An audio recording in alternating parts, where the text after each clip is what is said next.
Salut tout le monde, je m'appelle Isabelle Saint-Jean du blog easyactive.com, je suis kinésiologue et je vous présente aujourd'hui la deuxième vidéo d'une série de 4 pour bien entreprendre vos résolutions d'entraînement en 2017. Dans la dernière vidéo, je vous ai parlé de toutes les informations que vous deviez recueillir à propos de vous-même puis à propos de vos expériences pour vraiment installer un fondement solide à vos intentions d'entraînement. Si vous avez pris le temps de faire l'exercice, j'imagine que les réponses à certaines questions n'ont pas nécessairement été faciles à trouver, puis que vous avez dû creuser un peu plus loin pour aller chercher les vraies raisons profondes pour lesquelles vous voulez commencer à vous entraîner. Ou peut-être que ces raisons-là vous sont venues vraiment facilement, ce qui est bien la preuve que vous êtes prêt à commencer à vous entraîner dès maintenant. Dans la dernière vidéo, je vous ai aussi parlé de la façon de vous positionner vis-à-vis de votre objectif pour être honnête et réaliste dans ce que vous êtes prêt à faire pour l'atteindre. Vous savez maintenant que d'une façon ou d'une autre, seulement avec le fait de vous engager dans une activité physique, vous vous assurez d'améliorer votre condition physique, puis vous vous permettez de commencer à progresser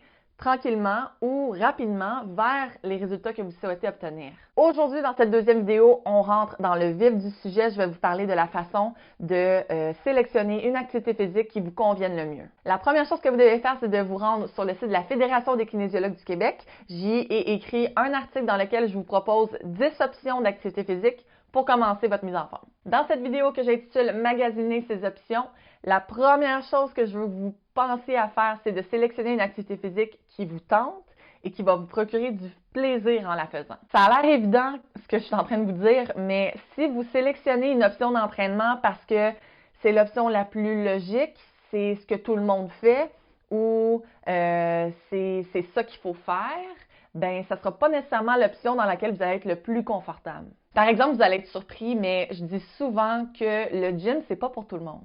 C'est pas tout le monde qui est intéressé à faire 1 heure de travail musculaire ou 1 heure de travail cardiovasculaire tout seul, dans sa bulle, à se faire souffrir intentionnellement. Puis il y en a pour qui c'est la façon la plus simple, la plus efficace, puis la plus intéressante dans leur horaire puis dans ce qu'ils aiment faire. J'ai vraiment plein de belles choses à dire sur le gym, puis je vais vous en parler dans ma 3e vidéo. Je trouve que le gym, c'est l'endroit le plus efficace puis le plus optimal pour faire avancer notre condition physique rapidement. Mais quand même moi qui suis kinésiologue, c'est pas toujours l'option qui me convienne le mieux. Personnellement, ce qui me motive à m'entraîner, c'est si je prends part à une activité sportive, une discipline sportive en particulier. Si je vais au gym 2 fois par semaine pour améliorer des qualités physiques qui vont m'aider dans mon sport, là, je suis motivée. Ce genre de choses-là, je le sais par expérience, puis pour avoir essayé aussi de travailler sur différents objectifs de différentes façons.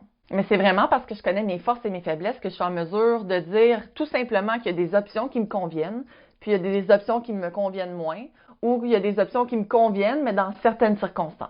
C'est pour ça que si je me disais que pour être en forme, il faut que je sois au gym 5 fois par semaine, 1 heure à chaque fois, ben je me rendrais pas service, puis je m'arrangerais vraiment pour tout le temps être déçue de moi, parce que c'est pas l'option qui me convient. D'où l'importance de se poser les bonnes questions, puis de partir avec le bon fondement dont je vous ai parlé dans la première vidéo. Donc, en sachant toutes ces informations-là, vous allez, à partir de maintenant, diriger votre attention sur ce qui vous attire le plus. Qu'est-ce que vous voyez qui vous fait dire « Ah oui, ça j'aimerais ça, essayer ça, ça a l'air le fun. » Si c'est le gym, c'est le gym, il n'y a pas de problème avec ça. Pour vous renseigner sur les activités disponibles, les activités qui sont possibles, vous allez faire soit premièrement la liste de toutes les installations sportives qui sont près de chez vous ou près de votre lieu de travail. Ou à l'inverse, vous allez sélectionner des activités qui vous tentent en partant, puis vous allez faire des recherches sur Internet pour voir où est-ce que ces cours-là ou ces plateaux d'entraînement-là sont disponibles. Ensuite de ça, c'est là que vous allez commencer à évaluer les éléments qui entourent votre choix d'activité physique. Donc là, je parle des coûts, je parle du ratio qualité-prix, je parle de la propreté des installations, du type de clientèle, la variété des plateaux d'entraînement, la variété des cours offerts, les commodités offertes, l'accès à du personnel qualifié pour vous aider, puis l'atmosphère générale des lieux. Par exemple, est-ce que vous voulez un centre seulement pour femmes? Est-ce que vous cherchez un studio spécialisé en pilates? Cherchez-vous une ambiance de groupe, de camaraderie, où est-ce que vous allez pouvoir rencontrer des nouvelles personnes avec qui partager vos workouts? Ensuite de ça, vous allez regarder les petits détails qui peuvent vraiment faire toute la différence dans l'amélioration de votre expérience ou pour vous faciliter la vie. Par exemple, est-ce que c'est possible de louer une case pour y laisser tous vos effets, que vous n'avez pas besoin de trimballer à chaque fois que vous vous entraînez? Est-ce que vous avez accès à une variété de professionnels au même endroit, par exemple un physiothérapeute, ostéopathe, massothérapeute, kinésiologue? Ou encore, ça va paraître niaiseux, mais qu'est-ce que ça sent dans la salle ou dans la classe? Si ça sent un mélange de caoutchouc, de sueur et de petits pieds, ça risque à un moment donné de vous déranger.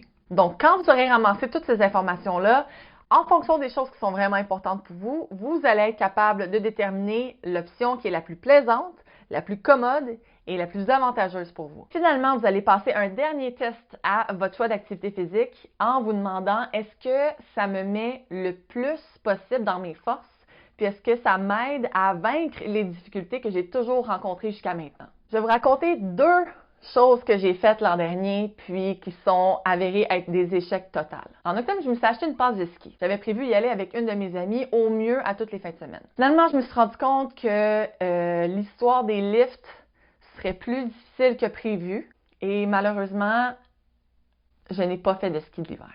Mon deuxième échec, c'est quand je me suis acheté une passe de 10 entrées à la piscine olympique. Puis comme vous pouvez voir, il m'en reste 1, 2, 3, 4, 5, 6, 7. Fait que je suis allée 3 fois dans l'année. Ça, c'est parce que quand je me dis qu'il faut que je me rende, que ça va me prendre 1 heure pour 30 minutes de nage, que je vais avoir les cheveux mouillés, puis qu'il faut que je sois prête à mettre un costume de bain, bien, c'est toutes des choses qui me découragent d'avance, qui font en sorte que j'ai plus souvent changé d'avis que je suis allée nager en fin de compte. Donc, vous voyez qu'on peut faire des choix qui, à première vue, répondent à nos besoins, nous emballent, puis nous intéressent, pour se rendre compte par la suite que, il y a des choses auxquelles je n'avais pas pensé puis qui sont un peu moins intéressantes pour moi. Par exemple, la piscine, c'est une activité dans laquelle il faut que je m'améliore, donc ça me motive.